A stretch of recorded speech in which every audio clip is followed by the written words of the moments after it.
Hi guys, welcome to today's video. Today we're going to be making this.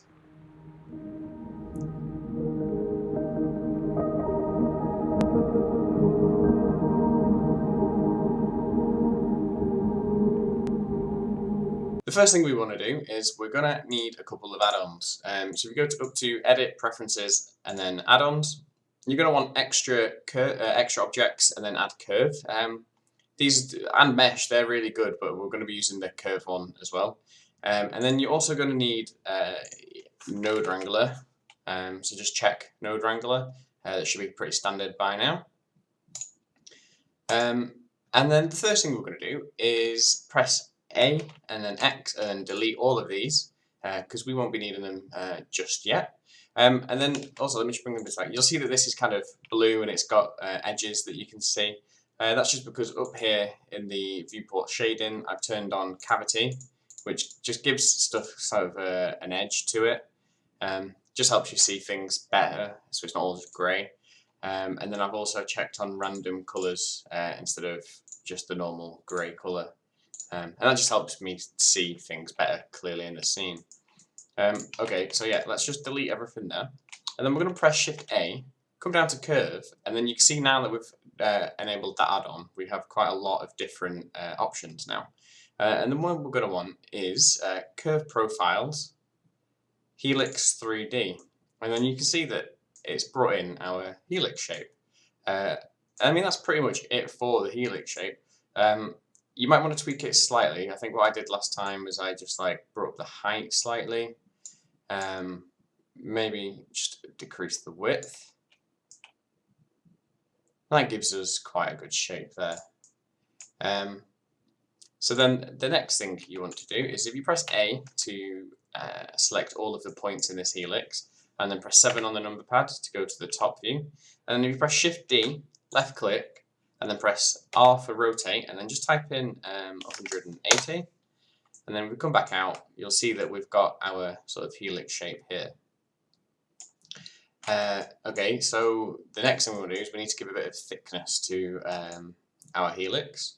And the way I'm going to do that is if I come over here to the curve object out of curve properties, and then go under geometry, and I'm just going to extrude this slightly, just so we've got our a bit of actual geometry there on our curve. You'll notice that where I'm looking at this from, it disappears. That's just because I've got backface culling turned on here. If we uncheck that, we can see it kind of from any angle. Okay, so now the next thing you want to do, first of all, if we press Shift D and to duplicate this, and then just right click, and that just leaves it in the middle. And then we're going to press M and just move this to a collection called Archive, because if we need to change anything about like the profile or the shape of the curve, it's probably easier to do it that way through that. So it's just a kind of backup copy because we're going to commit some changes in a second. So I'm going to uncheck the archive collection. So now we've just got the one helix in our scene. Then I'm going to go up to Object, Convert To, and then convert Mesh from Curve.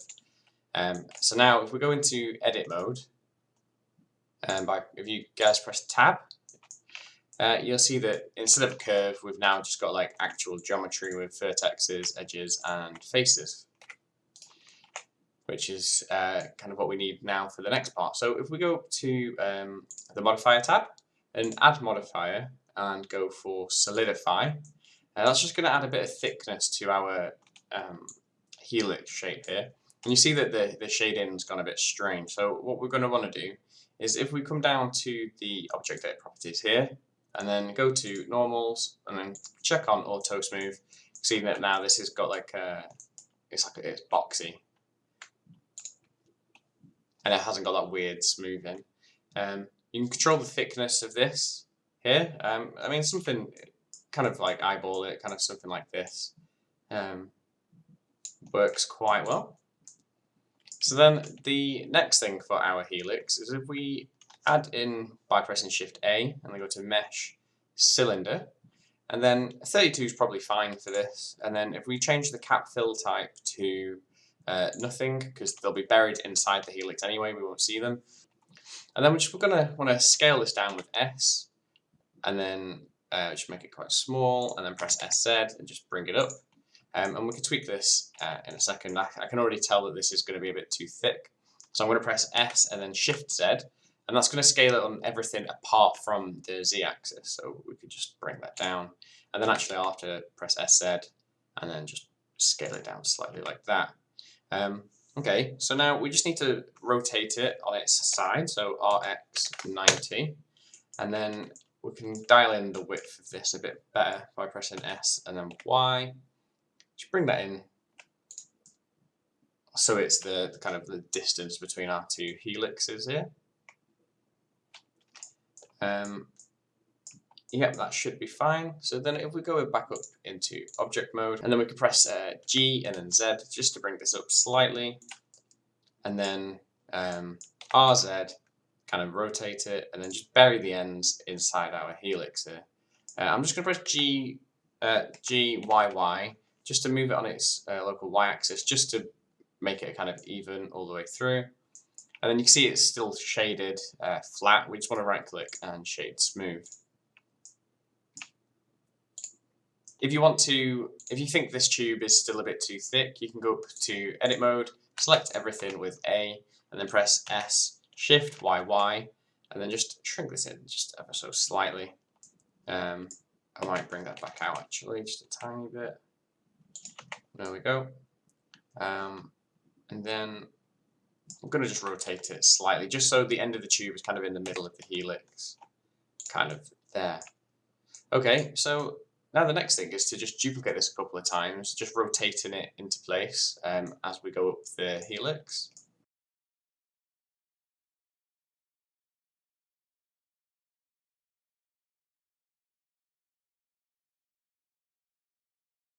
Okay, so once you're happy with your helix, again, if you select everything and then press Shift D to make a duplicate, and then right click and then press M and then send it to the archive. That's just, again, if we want to go back and make any changes, we can do, so just covering our bases. So now what we want to do is we want to be able to manipulate this and rotate, get it to rotate sort of on its own accord. So I'm just going to press Shift A and then add in a empty and then an empty cube, and then press 1 on the number pad and then bring that up to sort of the middle, and then we press SZ to scale it up, and then SX to bring it in, press 3 to go to the side, and then press SY. And this just creates like a bounding box that it's easier to make that rotate than trying to rotate everything individually. And I'm just going to flick this back over to global. Now I'm going to select everything in the scene, but then press Shift and then click on the box just to make sure that this has got the sort of like yellowy orange outline instead of the red orange outline. And then I'm going to press Control P and then select object. And that's just going to parent everything in here to the box. So now we can move the box and everything moves with it, but we can still move these individually. Okay, so now we want to go into the shading workspace to work on the kind of glow of it. So we hit the shading tab up here, and then if we click the helix sort of strand, and then get a new material and just call this DNA. And then if we press A, and then again shift click on the helix strand just to make sure that that's the last thing selected and it's got the yellow outline around it. And then we can press Control L and then link our materials. So now you'll see that if I change the color of this strand, all the bars change with it.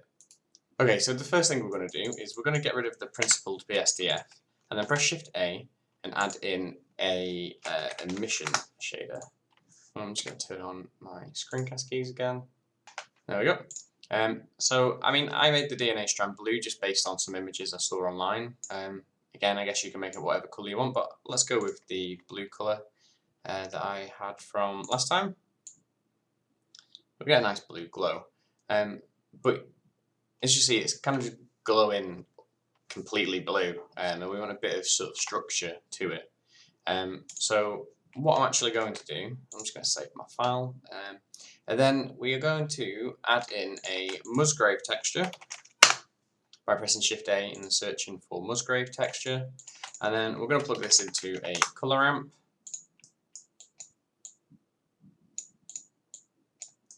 And then into a multiply node, a math node, sorry, set to multiply.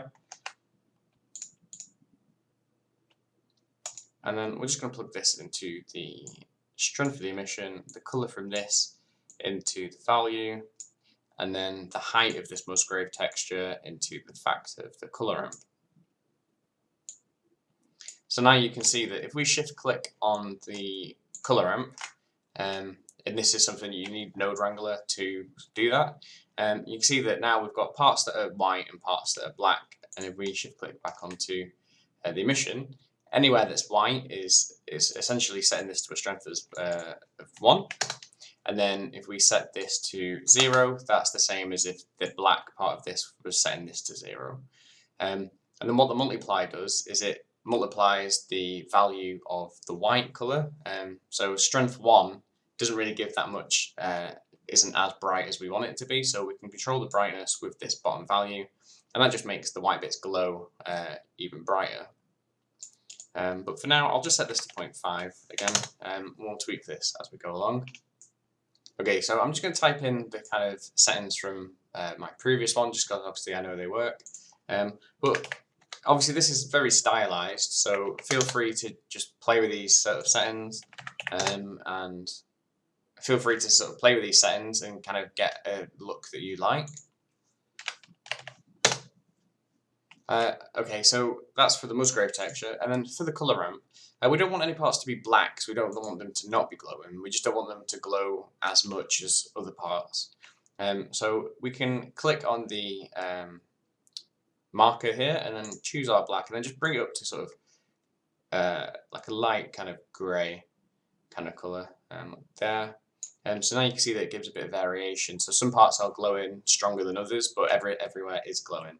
And then we can just bring this in just to make that divide slightly better.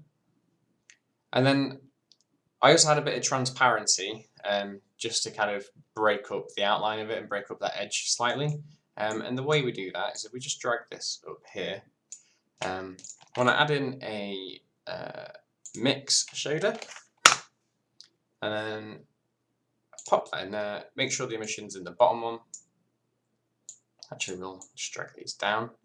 And we can search for transparent BSDF. Plug this into the top one. And then we're going to get a noise texture. Then we're going to plug the factor of this noise texture into the factor here. And then we're going to put in a colour ramp in between there and the noise. So now with this colour ramp, if I bring up the black just so we can see it, anywhere that's black, again, it's as if this factor is set to 0, and then if anywhere that's white is set to 1. Now, in these mixed shaders, in the factor, 0 is the top shader slot, 1's the bottom shader slot, 0.5 is a mixture of them both. So we're just going to plug that back into the factor, and then Control-Shift-Click on our mix shader just to bring that back. And then in the material settings for this is for EEVEE, sorry. In the material settings, we can enable blend mode and put in alpha blend, I believe. So now you can see that some parts are transparent, some parts are glowing, and then we can control the strength of this. So black means that it'll be completely transparent. If we just bring up the grey, the black to sort of a grey, you can see that it's not fully transparent, it's not disappeared, it's just slightly see-through, like that. And now we just want to add a bit of a bump to this. So if we press Shift A and add in if we click this mix shader, press Shift D, duplicate it, bring that there. And we're just going to put this in the bottom slot. And then if we mix in a diffuse shader, plug this into the top slot. For the factor, if we just set this factor to sort of 0.7, which is what I've got, 0.7, and then we search for a bump node, plug the normal into the normal, and then we're going to take the factor of our noise shader up to the height of the bump, and that's just going to give us a slight sort of variation to this. And then now we just, with these with this Musgrave texture, if we click it and then click, with the noise texture, if we click it and press Control T with Node Wrangler, that brings up the mapping, and that just changes the way that the texture kind of maps to this. And then if we take the mapping coordinate here and plug this into the vector of the Musgrave, and then if we just crank up the value of this multiply somewhere to like 20, that just adds our glow now to the DNA strand. You see it's got a bit paler. If you want to, you can change this to kind of like a bluey colour, like so. So the next part, we're going to join the tubes to the main DNA strand. So for that, we need to apply the solidify modifier, and then if we press Shift A to, then if we go into the front view, just select everything inside the box, and then Shift click the DNA strand to make sure that that outer part is the main part. Then press Control J to join it. We've now got this DNA strand. So once they're joined, I'm going to add in a displacement modifier. It's just going to go a bit weird. Okay, so we bring this down to sort of just a smaller kind of number, like 0.02. And then if we press New to make a new texture, and that to control the displacement, and then we click this little button here, that'll take us to the texture. And then we can just swap this over to clouds. And then if we bring down the scale, you see that now we've got this like bumpy kind of look to the DNA strand. You might be able to see this better in layout into the layout tab. So you see now it's kind of bumpy, it's not all flat and straight like that. Okay, so that's our DNA strand. So if we swap over to rendered view in EEVEE, and then we drop down into the world, drag the strength down.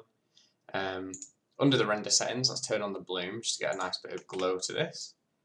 Bring down the intensity slightly. And then if we just set up our camera, because we need that going forward for the next parts.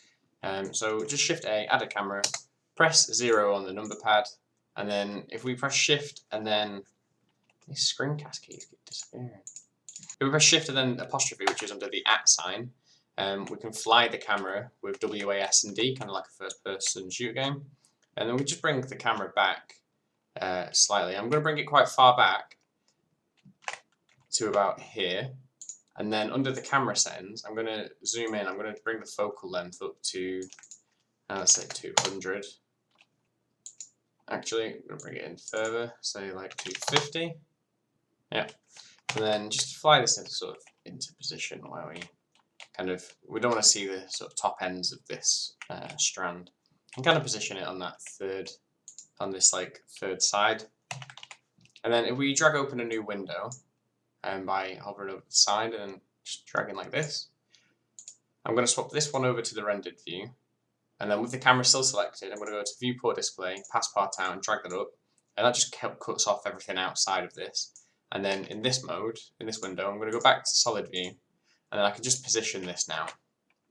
If we select the empty, and then we can just rotate this along the X, and then maybe along the Y slightly. I'm looking over here just to keep an eye on like how it's looking. I'm just going to turn off overlays. That just gets rid of the box and the grid, so we can kind of see what we're working with a bit better.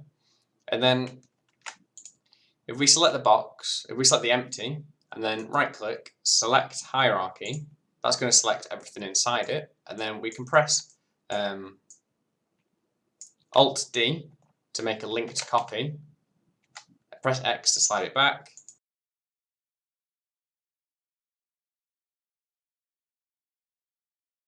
Okay, so if you're having problems focusing your camera, the problem is because under the material tab, instead of alpha blend, it needs to be alpha hashed. I don't know why this is. So you see with my camera, I have 200mm, a focus distance of 3 meters. And if I can bring this back slightly, just so it's nice and focused, and then with the camera, if we, with the material sort of selected, sorry, you can see that if it was on alpha blend, for some reason it doesn't work. Alpha hashed is the way forward. So now that that's set up and we've got that in focus, we can get our other DNA strands and just bring them up back into view. And we kind of want these blurred in the background. That's the whole point of the depth of field, is to have this like nice bokeh effect. So we just bring these forward, Y, and kind of just arrange these however you like, really. Bring that one there, this one down into this corner. Maybe I will bring that one back up and then rotate it so it's just different. Okay, so now we just need to add a HDRI into the background to get like a nice kind of blurry kind of look to this. So if we swap over to the shader editor and then go from object to world, and then with the background selected, we can press Ctrl and T for the background. That plugs in the HDRI setup. Press open. You can really choose kind of any HDRI that you want. HDRI Haven is a great place to find them. I'm going to pick a starry one. So if I can go over to once that loads, I'm going to click on to Milky Way background JPEG, and then to just bring that in the background, and then bring up the strength, just so we've got this like light look here. And then in between the Milky Way image environment and the background, if we add in an RGB curves, because the scene's blue, we want to make sure that the red is brought down and the green is brought down. That leaves only kind of the blue colouring behind it. And then the last thing really is the particle system, just to get those nice like orbs floating around. And that's actually very simple to do. So if we just save our work, go over to the 3D viewport. So we want the kind of the orbs to be shooting down kind of like on the main helix and have some in the background. So we just need to press Shift A, add in a plane, and that'll bring that in over there. We press GX, bring it up, bring it on the X-axis towards our camera, bring it up, and then press R, Y, 180. That just puts the actual like face of the plane at the top, underneath here. So you can see that with back face culling, it disappears, and that just shows that the normal of this face is pointing downwards, which is what we want. And then we bring GX just to bring that over, and then we've got our plane here. So if we go over to the particle system, which is this tab here, and then we can press the plus button to add in a new particle system, and we want it to be an emitter. And then what I'm going to do is I'm going to shift right click on the plane just to put the cursor here, and then press mesh, and then add in an icosphere. 2 subdivisions is fine. And then we just want to bring this down and shrink it down slightly. Press Ctrl A to apply the scale. Right click, shade smooth. Go over to material, add to it our DNA material, and you'll see that now that that is also glowing. If you want to save on sort of like processing power, you can just add a new material slot to it, and then just add in, change this from surface to emission. Pick a blue colour or kind of any colour you want, and then just bring up the glow of that. So now with our plane emitter, we want to go to the particle settings. Under render, you uncheck show emitter, and then press render as object, and then with the pipette, check our icosphere that we just made. So you see that we've got our particle here, and it starts to rain them down. If we pause that, you can see that they're there. I'm just going to change the colour of the particle, kind of like that.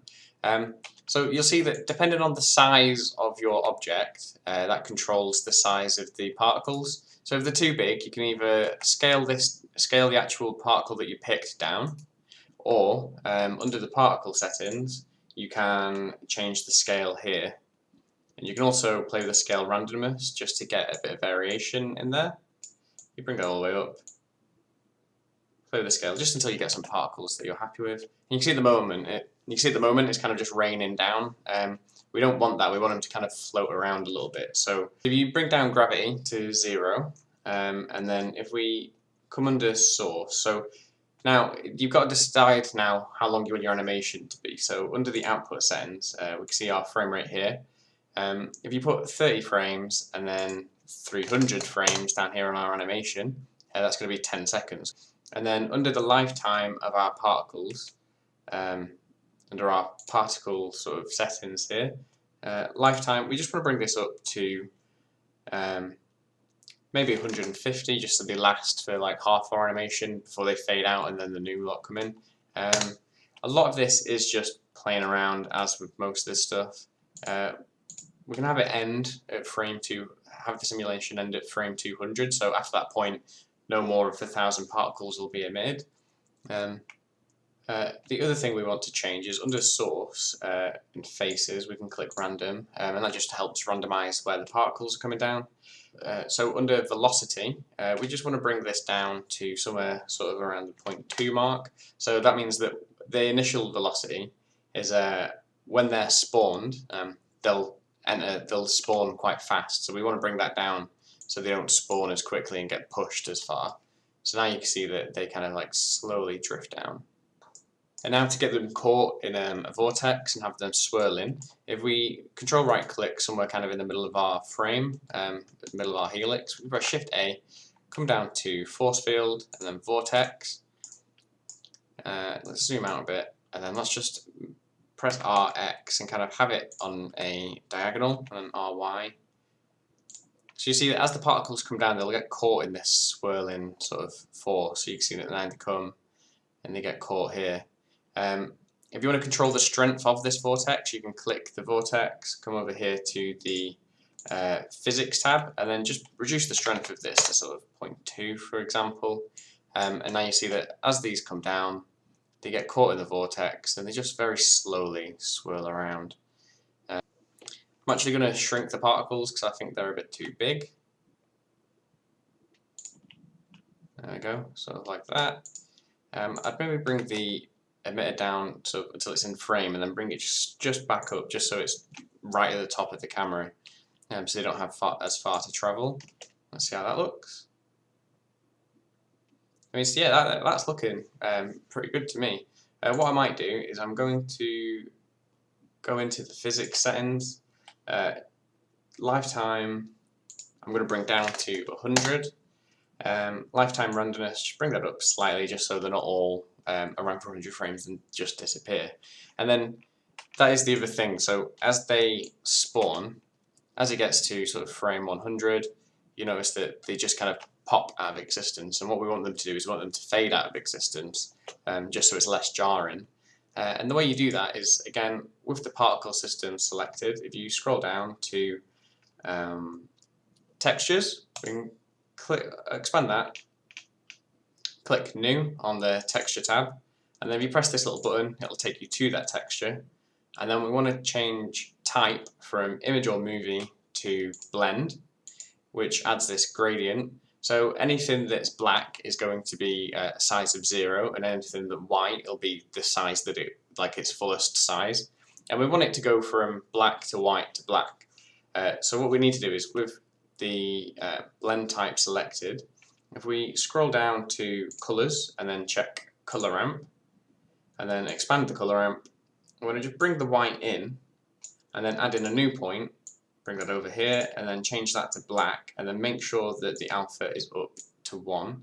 And then the same here with this one selected, just bring the alpha up to 1 so it goes from black to white to black. So now, as the particle comes in, it'll start black, which is a size of 0, and then it'll go to its full size, and then it'll go back to its smaller size, and it'll like fade out of existence. You control the speed that this happens by making this, by changing these points. So if you want it to fade into existence quickly and then fade out a bit slower, you can bring the white closer so that transition to its fullest size isn't as long. But I think 0.5, just have it in the middle, is quite a nice kind of gradual fade. And then to make this work, you need to go up here to influence.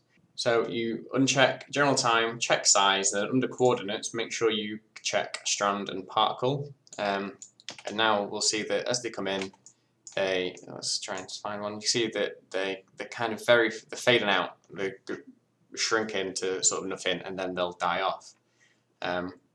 You see how that looks here.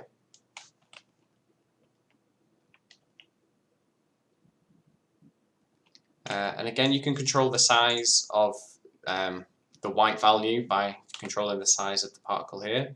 So if we just make these really big, just for the purpose of showing, you'll see that what I mean by they go up and then they go down. Because they're so big, they're going to have to like rush up to that big size and rush down. You don't want them massive. So we put it about there. Break that down.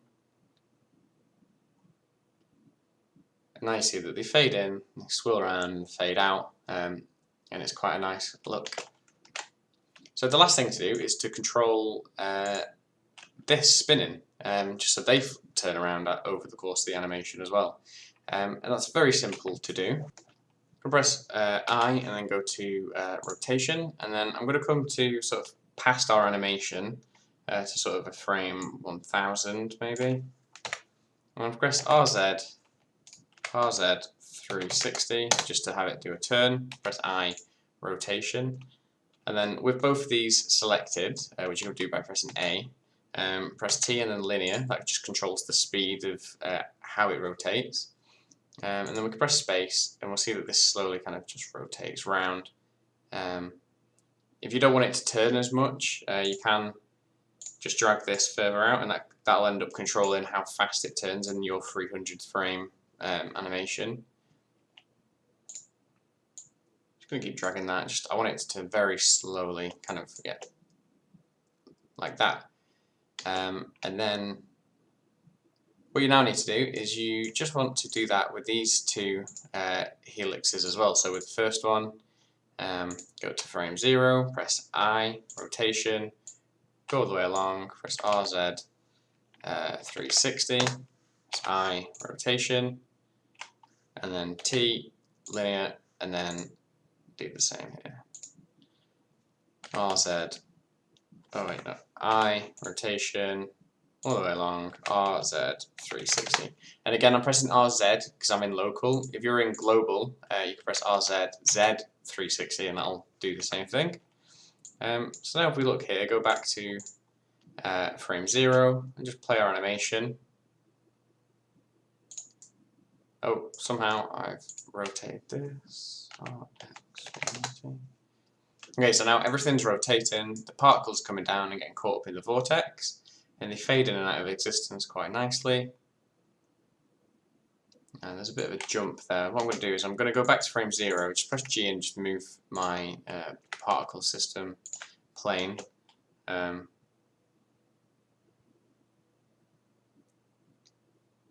you go, so you see that jump's not there anymore.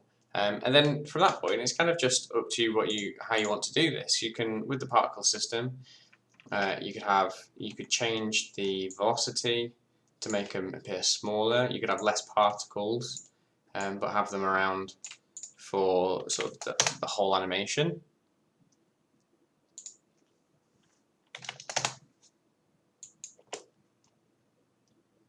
So you see these slowly now, they come in, and there's quite a lot of them. Another thing you can do is in the camera with the depth of field, you can see that as they're blurry, they're completely circular. If you want to get creative under depth of field, you can come in the camera to depth of field and then change the blades to 3, and that makes them triangular. If you want them to be square, you can have 4, and then you can kind of go through the shapes, and eventually it becomes a circle anyway, so at that point you might as well just have 0 blades, but it's just another creative kind of outlet for that. And then obviously you can change all the colours, and then once you're ready to render this, if you come up to the output, if you choose RGB, 8 colour depths fine, choose a location for your animation, and then if you go to render animation, that'll export a sequence of images for you to turn into a render.